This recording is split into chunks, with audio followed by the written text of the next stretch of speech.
Hello दोस्तों, स्वागत है आप सभी का आपका अपना रॉयल एक स्टडी चैनल में। आज हम बहुत ही इंपॉर्टेंट टॉपिक लाभ और हानि का पार्ट 3 वीडियो में अभी आपको हम पढ़ाने वाले हैं। बहुत ही इंपॉर्टेंट टॉपिक, और इस टॉपिक में बहुत ही इंपॉर्टेंट क्वेश्चन को पढ़ाने वाले हैं। जैसे कि आपके पास यहाँ क्वेश्चन नंबर 1 दिखाई दे रहा है कि क्वेश्चन नंबर 1 क्या है कि यदि 63 वस्तुओं का क्रय मूल्य 54 वस्तुओं के विक्रय मूल्य के बराबर है तो प्रतिशत लाभ या हानि ज्ञात कीजिए। तो क्वेश्चन क्या बोला जा रहा है कि क्रय मूल्य और विक्रय मूल्य बराबर है। जैसे कि क्वेश्चन बोला गया 63 वस्तुओं का क्रय मूल्य 54 वस्तुओं के विक्रय मूल्य के बराबर है, मतलब क्रय मूल्य और विक्रय मूल्य बराबर दिया गया है और हम लोग को निकालना क्या है, तो प्रतिशत लाभ या हानि निकालना है। तो ऐसे क्वेश्चन को आप लोग कैसे बनाइएगा, तो ऐसे क्वेश्चन को बनाने के लिए आपको हम बहुत ही सिंपल तरीका बताएंगे अभी, जिसके माध्यम से आप इस क्वेश्चन को जो है आंसर है वो बहुत ही जल्दी दे सकते हैं। और ये क्वेश्चन जो है ये क्वेश्चन आरआरबी ग्रुप डी 2022 में पूछा गया क्वेश्चन है, और ऐसे क्वेश्चन हर एक एग्जाम में पूछा जाता है। रेलवे के हर एक एग्जाम में, जैसे कि NTPC, LP, RPF group D कि हर एक एग्जाम में इस तरह से क्वेश्चन पूछा जाता है। तो चलिए आपको हम बनाने के लिए सिखाएंगे। तो पूरी कॉन्सेप्ट को समझने के लिए आप हमारे साथ शुरू से लास्ट तक जरूर बन रहे। और अगर आपको हमारा पढ़ाया हुआ अच्छा लगेगा तो आप हमारे चैनल को जरूर सब्सक्राइब कर लीजिए और बेल आइकन को प्रेस करना ना भूलें। तो चलिए बनाने के लिए स्टार्ट करते हैं। तो जैसे कि क्वेश्चन में दिया गया है कि 63 वस्तु का क्रय मूल्य और 54 वस्तुओं के विक्रय मूल्य के बराबर है। तो आपके पास जो दिया गया है उसे सबसे पहले लिख लीजिए, क्रय मूल्य और विक्रय मूल्य को लिख लीजिए। ट्रिक हमारा यही है कि आपको सबसे पहले क्रय मूल्य और विक्रय मूल्य को लिखना है। तो सबसे पहले हम लोग क्रय मूल्य क्या दिया गया है, तो क्रय मूल्य दिया गया है कितना, तो क्रय मूल्य दिया गया हम लोग का 63 रुपया। ठीक है, मान लेते हैं 63 रुपया यहाँ पर क्रय मूल्य दिया गया। और विक्रय मूल्य कितना दिया गया है, तो विक्रय मूल्य आपका क्वेश्चन में जो दिया गया है क्वेश्चन के हिसाब से आपको लिखना है। तो विक्रय मूल्य दिया गया कितना, तो 54, मतलब 64 रुपया आपका विक्रय मूल्य दिया गया। तो क्रय मूल्य और विक्रय मूल्य को लिख लेना है। इसके बाद आपको क्या करना है कि क्रय मूल्य को आपको विक्रय मूल्य बना देना है और विक्रय मूल्य को आपको क्रय मूल्य बना देना है, मतलब उल्टा कर देना। मान के चलिए कि ये आपका न्यू मान है, ठीक है। आपको न्यू मान निकालना है। कैसे निकालना है, तो क्रय मूल्य को आपको क्या बना देना है, जो क्रय मूल्य है वो आपको विक्रय मूल्य बना देना है। तो आप सबसे पहले एक बार और पर लिख लीजिए यहाँ पर विक्रय मूल्य, क्योंकि आपको समझना है। समझने के बाद आप इसका आंसर बहुत ही जल्दी दे सकते हैं। तो क्रय मूल्य को आप विक्रय मूल्य बना लीजिए और विक्रय मूल्य को आप क्या बना लीजिए, तो क्रय मूल्य बना लीजिए। ठीक है, यहाँ तक समझ गए कि क्रय मूल्य को जो जो पहले वाला क्रय मूल्य और विक्रय मूल्य है उसका आपको उल्टा करना है, कि क्रय मूल्य को आपको विक्रय मूल्य बनाना है और विक्रय मूल्य को आपको क्रय मूल्य बनाना है। ठीक है, यहाँ तक कोई दिक्कत नहीं। तो हम लोग जो क्रय मूल्य है, पहला वाला जो ओल्ड वाला मतलब पुराना वाला जो मतलब क्वेश्चन के साथ जो क्रय मूल्य दिया गया है और विक्रय मूल्य दिया गया है उसे सबसे पहले लिख लीजिएगा। उसके बाद आप फिर से लिखिएगा क्रय मूल्य और विक्रय मूल्य। तो आपको जो विक्रय मूल्य जो क्रय मूल्य है उसे आपको विक्रय मूल्य बनाना पड़ेगा। तो क्रय मूल्य हम लोग 63 रुपया है, तो हम लोग इसको विक्रय मूल्य बना देते हैं 63। यहाँ तक कोई दिक्कत नहीं। इसी प्रकार जो हम लोग विक्रय मूल्य है 54 रुपया, इसे हम लोग क्रय मूल्य बना देते हैं। 54 रुपया हम लोग बना देते हैं क्रय मूल्य। यहाँ तक कोई दिक्कत नहीं है आपको समझने में कि क्रय मूल्य को विक्रय मूल्य बनाना है और विक्रय मूल्य को क्रय मूल्य बनाना है। अब हम लोग इसी के हिसाब से चलेंगे कि हम लोग क्रय मूल्य है 54 रुपया और विक्रय मूल्य है 63 रुपया, मतलब जो खरीदे हैं वो 54 रुपया में खरीदे हैं और बेच रहे हैं कितना, 63 रुपया में। तो हम लोग क्या हो रहा है, तो हम लोग को हो रहा है लाभ, क्योंकि 54 रुपया में खरीदे हैं और 63 रुपया में बेच रहे हैं, इसका मतलब हम लोग लाभ हुआ। और लाभ कितना हुआ, तो दोनों को घटा लीजिए, तो दोनों को घटाएंगे तो हम लोग आएगा 9। इसका मतलब हम लोग 9 रुपया का लाभ हो रहा है। यहाँ तक कोई दिक्कत नहीं। और इसके बाद हम लोग क्वेश्चन में तो क्या पूछा गया, तो लाभ प्रतिशत निकालने के लिए पूछा गया, या तो मतलब क्वेश्चन बोला गया तो प्रतिशत लाभ या हानि, मतलब यहाँ पर आपका अगर हानि होता तो हम लोग हानि प्रतिशत निकालते। अगर यहाँ पर क्या हो गया हम लोग का, तो लाभ हो गया, तो इसका मतलब हम लोग लाभ प्रतिशत निकालेंगे। और लाभ प्रतिशत जो है वो आपको हम लाभ और हानि का जो पार्ट 2 वीडियो हम पढ़ाए हैं, जिनका लिंक आपको इस वीडियो के डिस्क्रिप्शन में मिल जाएगा, उसमें हम लोग लाभ प्रतिशत और हानि प्रतिशत निकालने के लिए सीखे हैं। अगर आप नहीं देखे तो जरूर देख लीजिए, जिसका लिंक आपको इस वीडियो को डिस्क्रिप्शन में मिल जाएगा। तो चलिए इसके बाद हम लोग लाभ प्रतिशत निकालेंगे और इसका आंसर बहुत ही जल्दी चलाएगा। तो देखिए, अब लाभ प्रतिशत का फॉर्मूला क्या होता है, अगर आप हमारे चैनल में न्यू हैं तो आपको हमारे लाभ और हानि के पार्ट 2 वीडियो में जाकर देखिए, तो आपको बहुत ही बेहतरीन ढंग से समझ में आएगा। ठीक है, तो देखिए लाभ प्रतिशत बराबर क्या होता है, तो लाभ प्रतिशत बराबर होता है लाभ बटे क्रय मूल्य। लाभ बटे क्या होता है, तो क्रय मूल्य होता है और इंटू 100 होता है। 100 क्यों होता है, क्योंकि परसेंटेज के लिए 100 होता है। आप इसमें पुट कीजिए, आपका आंसर चला आएगा। अब देखिए हम लोग लाभ कितना हुआ, तो 9 रुपये का लाभ हुआ, तो 9 रुपये का लाभ यहाँ पर लिखिए।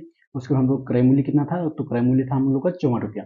अब और एक बात का ध्यान दीजिए कि जो हम लोग को न्यू मान आया उसी को लेकर चलना है। ठीक है, ना कि हम लोग पुराना मान को सिर्फ हम लोग क्या कर देना, बदल देना है, क्रय मूल्य को विक्रय मूल्य और विक्रय मूल्य को क्रय मूल्य, और हम लोग को न्यू मान को ही लेकर चलना है। तो जैसे आपको यहाँ पर क्रय मूल्य लिखना है, तो क्रय मूल्य आपका 54 रुपया होगा और लाभ कितना होगा, तो लाभ आप लोग को कितना होगा, तो 9 रुपया। ठीक है, अगर यहाँ पर हानि होता तो हम लोग हानि प्रतिशत का फॉर्मूला यूज करते हैं, लेकिन हम लोग लाभ हुआ तो हम लोग लाभ का यूज करेंगे। तो लाभ हम लोग कितना हुआ तो 9, तो हम लोग ऊपर में लिख लेते हैं 9।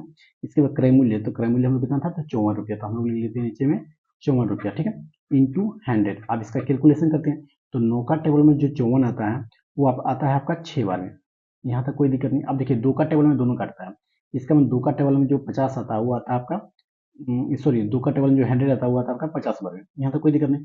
इसका 2 का टेबल में जो 6 आता है वो आता है आपका 2 बार में। इसका मतलब हम लोग को जो आंसर आ गया वो आ गया 50/2। तो हम लोग ऑप्शन में जो है वो 50/2 नहीं देकर हम लोग को पूर्णांक में दे दिया है। तो पूर्णांक में दे दिया, इसका मतलब हम लोग इसको डिवाइड देंगे और हम लोग पूर्णांक में तोड़ लेंगे। तो चलिए हम लोग इसको डिवाइड देते हैं।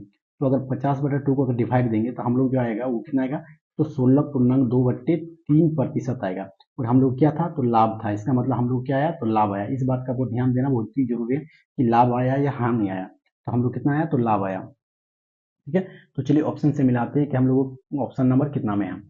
तो देखिए ऑप्शन नंबर जो है, ऑप्शन नंबर हम लोग कितना में है तो ऑप्शन नंबर हम लोग का डी में है, 16.2/3% लाभ।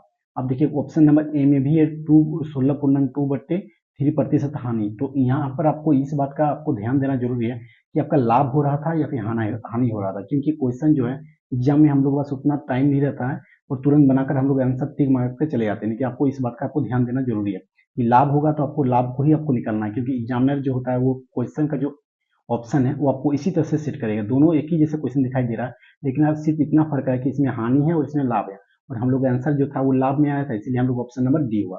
ठीक, तो चलिए क्वेश्चन नंबर 2 की ओर चलते हैं ताकि आपको और बेहतरीन ढंग से समझ में आएगा, ठीक है।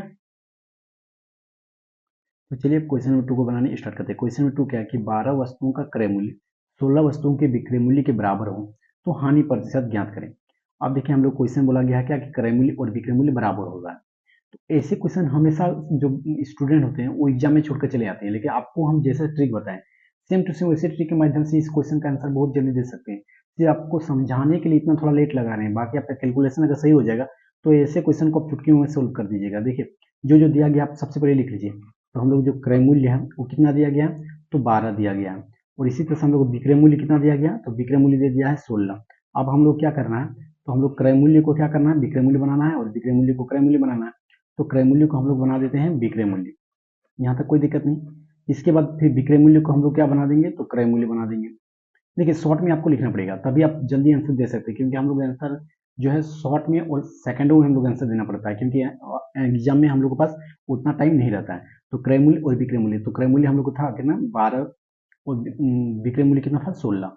आप यहाँ पर लिख लीजिए। इसके बाद इसका उल्टा कर देना है, क्रय मूल्य को विक्रय मूल्य बना देना, विक्रय मूल्य को क्रय मूल्य बना देना। अब जो क्रय मूल्य हम लोग 12 था वो हम लोग का हो गया विक्रय मूल्य, इसका मतलब 12 हो गया हम लोग का विक्रय मूल्य।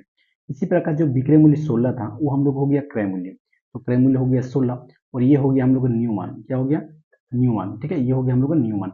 अब इसी मान के हिसाब से हम लोग चलेंगे। तो देखिए क्रय मूल्य जो था मतलब जो हम लोग खरीदे थे कितना रुपया में तो 16 रुपये में खरीदे और बेच रहे हैं हम लोग 12 रुपये में। इसका मतलब हम लोग का हानि हो रहा है, खरीद के लाए हैं 16 रुपये में और बेच रहे हैं 12 रुपये में। इसका मतलब हम लोग क्या हो रहा है तो हानि हो रहा है। और कितना रुपया का हानि हो रहा है तो 4 रुपये का, इन दोनों को घटाएंगे तो हम लोग कितना होगा 4 रुपया का हानि हो रहा है। यहाँ तक कोई दिक्कत नहीं समझने में।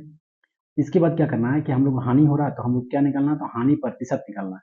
तो हानि प्रतिशत के लिए आपको हम सिखा चुके हैं कि हानि प्रतिशत बराबर क्या होता है तो हानि प्रतिशत का फॉर्मूला होता है हानि बटे क्रय मूल्य, हानि बटे क्रय मूल्य, ठीक है, हानि बटे क्रय मूल्य इंटू 100। परसेंटेज के लिए क्या होता है तो 100। अब इसमें पुट करेंगे हम लोग आंसर चला आएगा। तो देखिए बहुत ही सिंपल है, सिर्फ आपको क्या है कि इस बात का ध्यान देना है क्रय मूल्य और विक्रय मूल्य को आपको लिख लेना है, उसके बाद न्यू मान निकाल देना है क्रय मूल्य विक्रय मूल्य, उल्टा कर देना क्रय मूल्य को विक्रय मूल्य, विक्रय मूल्य को क्रय मूल्य। इसमें आपका जो खरीदे थे हम लोग कितना 16 रुपये में बेच रहे थे 12 रुपये में, इसमें घटाएंगे तो हम लोग आ गया 4 रुपये का हानि हो गया। इसके बाद हानि प्रतिशत निकालेंगे और हम लोग आंसर चलाएगा। तो हानि हुआ था 4 तो आप ऊपर में लिख लीजिए 4, क्रय मूल्य था 16 तो आप लिख लीजिए यहाँ पर 16 इंटू 100। इसके बाद इसका कैलकुलेशन करते हैं 4 का टेबल में 16 आता है आपका कितना बार में तो 4 बार में। अब देखिए इसी 4 का टेबल में जो 100 आता है वो आता है आपका 25 बार में, तो हो गया हम लोग को 25%। अब 25% हानि हुआ या लाभ, तो हम लोग क्या निकाल रहे थे तो हानि निकाल रहे थे, इसका मतलब ये हुआ हम लोग का हानि। तो इसका मतलब 25% का क्या हो गया हम लोग का हानि हो गया, और यही हो गया हम लोग का आंसर। तो चलिए ऑप्शन से मिलाते हैं कि 25% ऑप्शन नंबर कितना में है। तो देखिए ऑप्शन नंबर बी में है आपका 25%, तो 25% का हम लोग क्या हो रहा था हानि। तो चलिए क्वेश्चन नंबर 3 की ओर चलते हैं। तो चलिए क्वेश्चन नंबर 3 को बनाने स्टार्ट करते हैं। क्वेश्चन नंबर 3 क्या है कि 20 कलमों का क्रय मूल्य 15 कलमों के विक्रय मूल्य के बराबर है तो लाभ या हानि प्रतिशत ज्ञात करें। तो चलिए इसे बनाने स्टार्ट करते हैं।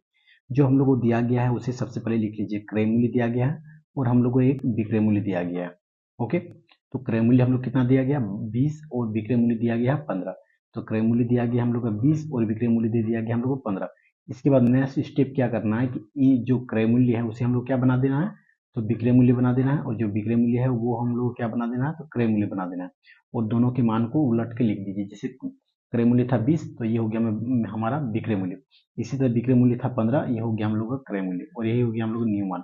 अब देखिए क्रय मूल्य मतलब 15 रुपया में खरीदें और 20 रुपया में बेच रहे हैं, ठीक है, 15 रुपया में खरीदें और 20 रुपया में बेच रहे हैं, इसका मतलब हम लोग क्या हो रहा है, तो हम लोग हो रहा है कितना, तो लाभ हो रहा है, क्या हो रहा है, लाभ। तो हम लोग हो रहा है लाभ, और कितना रुपये का लाभ हो रहा है, तो 5 रुपये का लाभ हो रहा है, इन दोनों को घटाएंगे तो 5 रुपये का लाभ होगा। यहाँ तक कोई दिक्कत नहीं। अब बोला था क्या कि लाभ या हानि जो होगा उसी का हम लोग क्या निकालना है, तो प्रतिशत निकालना है। तो इसका मतलब हम लोग को लाभ प्रतिशत निकालना है, क्योंकि हम लोग को लाभ आया तो हम लोग लाभ प्रतिशत निकालना है। तो लाभ प्रतिशत बराबर क्या होता है, तो लाभ प्रतिशत बराबर होता है लाभ बटे क्रय मूल्य। तो क्रय मूल्य हम लोग जो दिया गया था उसे पहले लिख लेंगे, क्रय मूल्य इंटू 100, ठीक। तो लाभ हम लोग कितना हुआ 5, उसके बाद क्रय मूल्य कितना आया, तो क्रय मूल्य आया था हम लोग को 15, तो इसी 15 को यहाँ लिखते हैं इंटू 100 करते हैं। इसके 5 का टेबल में 15 कितने बार में आता है, तो 5 का टेबल में जो 15 आता है वो आता है आपका 3 बार में। इसका मतलब 3 से तो डिवाइड लगेगा नहीं, 3 से डिवाइड लगेगा नहीं, तो हम लोग क्या करेंगे, तो 100/3, और ये जो है हम लोग आंसर में नहीं है 100/3, हम लोग किस में है, तो पूर्णांक में दिया गया। देखिए सब क्वेश्चन का जो आंसर है ऑप्शन आप देख सकते हैं सब पूर्णांक में दिया गया। तो सबसे पहले हम लोग क्या करेंगे, इसको पूर्णांक में तोड़ेंगे। तो 100 को अगर 3 से डिवाइड कीजिएगा तो आपका आएगा कितना, तो आपका आएगा 3 पूर्णांक मतलब 33 पूर्णांक 1/3%। और क्या है, हम लोग क्या निकाल रहे थे, लाभ, तो इसका मतलब ये हो गया हम लोग का लाभ, ठीक। तो ये हो गया हम लोग का लाभ, 33 पूर्णांक 1/3% लाभ हो गया। तो चलिए ऑप्शन से मिलाते हैं। तो देखिए ऑप्शन नंबर में क्या है, तो ऑप्शन नंबर बी में है आपका 33 पूर्णांक 1/3% लाभ, और देखिए ऑप्शन नंबर ए में भी है 33 पूर्णांक 1/3% हानि। इसका मतलब ऑप्शन के हिसाब से आपको गौर देना पड़ेगा क्या कि लाभ या हानि हो रहा है, क्योंकि आंसर तो चला आएगा लेकिन तुरंत आंसर को मार के टिक मार के नहीं आना है, आपको गौर देना है क्या कि लाभ हो रहा है या हानि हो रहा है, क्योंकि ऑप्शन जो है वो सेम टू सेम आपको दिखाई पड़ेगा, ठीक है। तो इस बात का आपको ध्यान देना है। जैसे हम लोग का आंसर कितना आया, तो 33 पूर्णांक 1/3% लाभ आया, तो हम लोग वही करेंगे, 33 पूर्णांक 1/3% लाभ है ऑप्शन नंबर बी में। तो चलिए अब क्वेश्चन नंबर 4 की ओर चलते हैं। अब क्वेश्चन नंबर 4, और ये क्वेश्चन जो है क्वेश्चन नंबर 4 क्या है कि 25 खिलौने का विक्रय मूल्य 20 खिलौने का क्रय मूल्य के बराबर है तो प्रतिशत लाभ या हानि क्या है, जिसके लिए आपके पास 4 ऑप्शन दिया गया है। इस क्वेश्चन का आंसर आप लोग खुद बनाइए और कमेंट बॉक्स में बताइए कि इसका आंसर कितना आएगा, ठीक है। और अगर आपको हमारा ट्रिक अच्छा लगा हो तो अगर इसी तरह से आप और भी ट्रिक के माध्यम से अगर क्वेश्चन बनाना सीखना चाहते हैं तो आप हमारे चैनल को जरूर सब्सक्राइब कर लीजिए और दोस्तों को भी शेयर करना ना भूलें। तो तब तक के लिए धन्यवाद, टेक केयर, और इस क्वेश्चन का आंसर आप कमेंट बॉक्स में जरूर बताइएगा, ठीक है। तो चलिए मिलते हैं नेक्स्ट पार्ट में।